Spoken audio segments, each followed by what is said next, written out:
જેતપુર ગ્રામ્ય વિસ્તારમાં 4 પગનો આતંક જોવા મળી રહ્યો છે. જેતલસર જંકશનમાં સિંહે એક બળદનું મારણ કર્યું, એક ખેડૂત ઉપર હુમલો કર્યો હતો.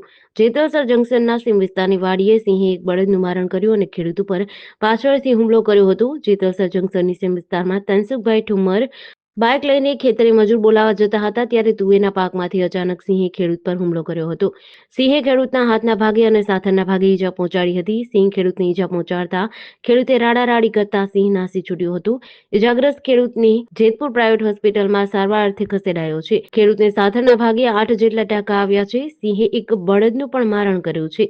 જેતલસર અને જેતલસર જંકશનમાં સિંહ આવી ચડતા ખેડૂતોમાં ભયનો માહોલ છે. ફોરેસ્ટ વિભાગ દ્વારા ઘટના સ્થળે પહોંચી સિંહનું લોકેશન મેળવવા તપાસ શરૂ કરી છે.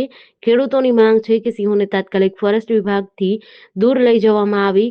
સીમ વિસ્તારના ખેડૂત તેમજ મજૂરોમાં પણ ભયનો માહોલ છે. મારું નામ તનસુખભાઈ હિરજીભાઈ ઠુમર, જેતલસર મારું ગામ. અમારા સીમ વિસ્તાર જેતલસરથી મંડલીપુર વિસ્તારમાં સિંહની અવારનવાર આવી બનાવ બને છે.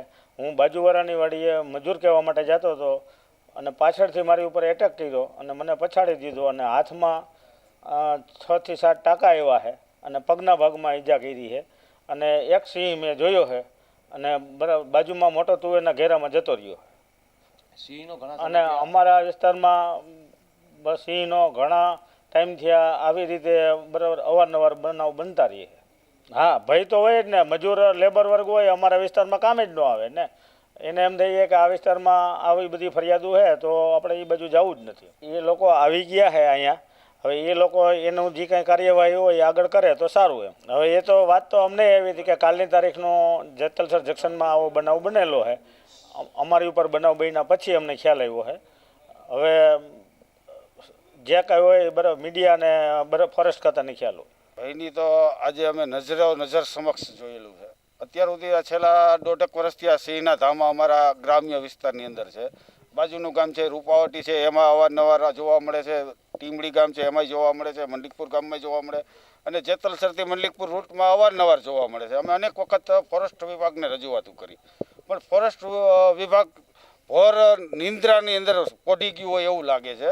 અવારનવાર રજૂઆત કરવા છતાં કોઈ એક્શન કે પગલાં લેતા નથી. અને બીજા નંબરમાં અમે જ્યારે રજૂઆત કરી છે ત્યારે એવું કહે છે કે અમે અહીંથી ખસેડી છીએ, પણ ખસેડતા હોય તો આવા બનાવો બને નહીં. અત્યાર સુધી તો પશુઓ ઉપર હુમલા થતા હતા. આજે તો અમારા ગામના ખેડૂત તનસુખભાઈ હિરજીભાઈ ઠુમર જે છે તે તેમની વાડી માટે મજૂર કહેવા ગયા તો તેમની પાછળ ઓચિંતાનો પીઠ પાછળથી હુમલો કર્યો. નજર મોત વારી ગયા.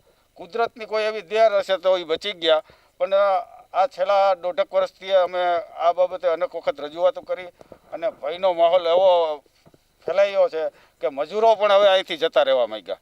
અત્યારે મજૂરોની તંગી પડી છે. તો હવે અમે તમારા મીડિયાના માધ્યમથી આ ભર નિંદ્રાની અંદર સૂતેલી સરકારને રજૂઆત કરી છે કે તમે ફોરેસ્ટ વિભાગને જગાડો અને આનો અમને કોઈ પણ ઈલાજ અથવા કોઈ પણ રસ્તો કાઢીને બતાવે. જેડીસી ન્યૂઝ સાથે સુરેશ ભાલિયા, જેતપુર.